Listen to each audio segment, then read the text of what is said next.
नमस्कार मित्रों, कैसे हैं आप सब। आशा करते हैं कि आप अच्छे होंगे। आज का हमारा वीडियो लॉ स्टूडेंट एवं नए अधिवक्ताओं के लिए महत्वपूर्ण होने वाला है, क्योंकि आज हम बात करेंगे उन 5 बिंदुओं की जो एक नए अधिवक्ता एवं लॉ स्टूडेंट को अपनानी चाहिए और वो अपनाकर जो है लॉ के क्षेत्र में अच्छा कार्य कर सकते हैं, अपनी प्रैक्टिस को बेहतर बना सकते हैं। तो इसी पर आज हम बात करेंगे। पहला जो टॉपिक है वह है कि ड्रेसअप। आपका ड्रेस जो है वो अच्छा होना चाहिए। ड्रेस इस तरीके से होना चाहिए कि कोई भी आपसे मिले तो वो ये पहले ही समझ जाए कि ये अच्छे अधिवक्ता हैं और इनकी प्रैक्टिस अच्छी चलती होगी। इसी कारण से ये इस तरीके से पूरे अपने ड्रेस को मेंटेन किए हुए हैं। तो देखिए, कोई भी अगर व्यवसायी होता है तो वो अपनी दुकान अच्छी रखता है, कोई कंपनी का मालिक है तो वो अपनी कंपनी अच्छी रखता है, और कोई भी व्यापार करने वाला व्यक्ति होता है तो जिस जगह वो बैठता उठता है वो वहाँ का वातावरण अच्छा रखता है। तो अधिवक्ता भी जो है, अधिवक्ता की जो दुकान है वो कह सकते हैं उसका ड्रेस ही है। वो जो शरीर पे रहता है, उसके जो पहना रहता है वही उसका ड्रेस ही उसका व्यापार है। तो इसलिए आप अपने व्यापार को या प्रैक्टिस को अच्छा करने के लिए जो है अपना ड्रेस अच्छा रखिए। और अगर आप अपना ड्रेस अच्छा रखेंगे तो कहीं ना कहीं आप बातचीत करने में भी अंदर से जो है घबराएंगे नहीं, क्योंकि जो है ड्रेस अगर अच्छा रहेगा तो कॉन्फिडेंस मिलता है और आप अपनी सभी बातें जो है अच्छे से रख पाएंगे।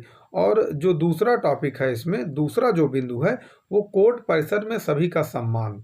जी हाँ, दूसरा बिंदु जो है वो है कोर्ट परिसर में सभी का सम्मान। हम कहीं ना कहीं जब जाते हैं कोर्ट में प्रैक्टिस करने तो किसी न किसी सीनियर के चेंबर को ज्वाइन करते हैं। तो पहला हमारा जो दायित्व है कि जो हमारे अभिभावक हैं, जो हमारे सीनियर हैं, उनका हम सम्मान करें। जो अपनों से बड़े वहाँ पे सीनियर हैं उनका सम्मान करें।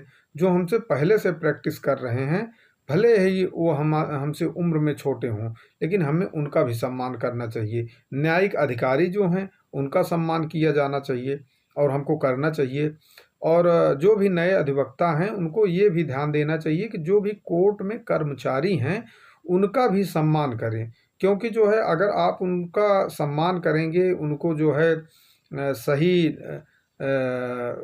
से जो है उनके साथ पेश आएंगे तो वो आपकी कहीं न कहीं छोटी मोटी मदद करेंगे कि तारीख पेशी में या डेट लेने में या कोई फाइल दिखाने में, इन सब चीज़ों में वो आपकी मदद करेंगे कि आप एक अच्छे अधिवक्ता बन जाएं। तो इसलिए सभी का सम्मान जो है करना ज़रूरी है। तो और तीसरा जो बिंदु है, वो तीसरा बिंदु जो है किताबें एवं लेटेस्ट जजमेंट को पढ़ना।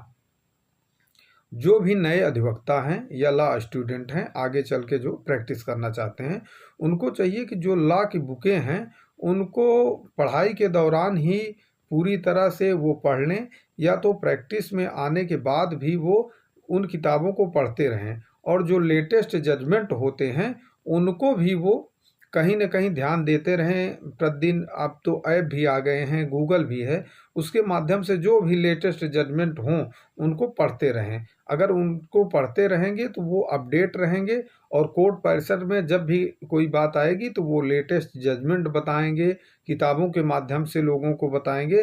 तो इस तरीके से लोग उनके ऊपर विश्वास करेंगे और जानेंगे कि ये भी एक जानकार अधिवक्ता हैं और इनसे भी सलाह लेनी चाहिए। तो ये माने नहीं रखता कि आप 1 साल से प्रैक्टिस कर रहे हैं, 2 साल से प्रैक्टिस कर रहे हैं, लेकिन अगर आप जो है कानूनी जानकार हैं तो आपसे सभी लोग सलाह लेंगे। और तीसरा जो टॉपिक है कि अगर आप जो है ड्रेसअप भी अच्छा रख लिए, कोर्ट परिसर में सम्मान भी सभी का कर रहे हैं और किताबें भी पढ़े, लेटेस्ट जजमेंट भी पढ़े, तो आपको ये लगता है कि अब हम कहाँ प्रैक्टिस करें। हम तहसील में प्रैक्टिस करें कि जिला न्यायालय में प्रैक्टिस करें कि हाई कोर्ट में प्रैक्टिस करें। तो प्रैक्टिस की दृष्टि से जो है सबसे उपयुक्त स्थान जो है वो जिला न्यायालय होता है, क्योंकि यहाँ पे ट्रायल कोर्टें होती हैं और यहाँ पे मुकदमा जो है पहले स्टेज पे दायर किया जाता है। यहीं से सारे मुकदमे जो है सुप्रीम कोर्ट तक जाते हैं। जिला न्यायालय में दायर किया गया तो वो कहीं ना कहीं अगर किन्हीं कारणों से यहाँ नहीं चल पाए या न्याय नहीं मिला तो हम उसको हाई कोर्ट ले जाते हैं, हाई कोर्ट के बाद सुप्रीम कोर्ट ले जाते हैं। तो इस तरीके से यह ट्रायल कोर्ट है। सभी को ये चाहिए कि जो भी नए अधिवक्ता हैं वो पहले ट्रायल कोर्ट से ही प्रैक्टिस शुरू करें, और ध्यान रहे कि वो पहले से ही न डिसाइड करें कि हम जो है सिविल की प्रैक्टिस करेंगे कि क्रिमिनल की प्रैक्टिस करेंगे। शुरुआती दौर में उनको सभी बिंदुओं पर, सभी क्रिमिनल और सिविल दोनों बिंदुओं पर जो है पूरी तरह ध्यान देकर जो है दोनों टॉपिक पर प्रैक्टिस करनी चाहिए। और अगर दोनों टॉपिक पर वो प्रैक्टिस करेंगे तो कहीं ना कहीं ये होगा कि उनको दोनों क्षेत्र की जानकारी होगी और वो दोनों क्षेत्र में आगे बढ़ेंगे। बाद में वो हाई कोर्ट में जाकर या सुप्रीम कोर्ट में जाकर या डिसाइड करेंगे कि हमको सिविल करना है या क्रिमिनल करना है, जिस तरीके से उनके पास केस होगा। और पांचवा जो अंतिम टॉपिक है वह टॉपिक है कि ड्राफ्टिंग एवं प्लीडिंग का अभ्यास करना। जो भी नए अधिवक्ता हैं उनको ये चाहिए कि वो ड्राफ्टिंग और प्लीडिंग का अभ्यास प्रतिदिन करें। प्रतिदिन एक दावा, चाहे वो क्रिमिनल का हो चाहे सिविल का हो, उसको जो है लेकर अपने आप लिखना और उसमें किस तरीके से उसको बनाया जाता है, इन सारे बिंदुओं को ध्यान से करें। और इसमें जो है सीनियरों का सहयोग लें, जो कोर्ट परिसर में टाइप बाबू होते हैं उनका सहयोग लें, और जो है जो मुंशी होते हैं उनका सहयोग लें कि किस तरीके से ड्राफ्टिंग की जाएगी, किस तरीके से प्लीडिंग की जाएगी। तो ड्राफ्टिंग और प्लीडिंग जो है वो मुकदमे की जान होती है। कोई भी दावा अगर दायर होता है तो ड्राफ्टिंग अगर अच्छी है तो वही मुकदमा, जैसा हमने अभी बताया कि वही मुकदमा जो है ट्रायल कोर्ट में दाखिल करेंगे तो वो हाई कोर्ट, सुप्रीम कोर्ट तक जाता है। और अगर ड्राफ्टिंग गड़बड़ हो गई तो वो जो है मुकदमा सुप्रीम कोर्ट तक सुधारा नहीं जा सकता है। तो इसलिए ड्राफ्टिंग पर विशेष ध्यान होना चाहिए।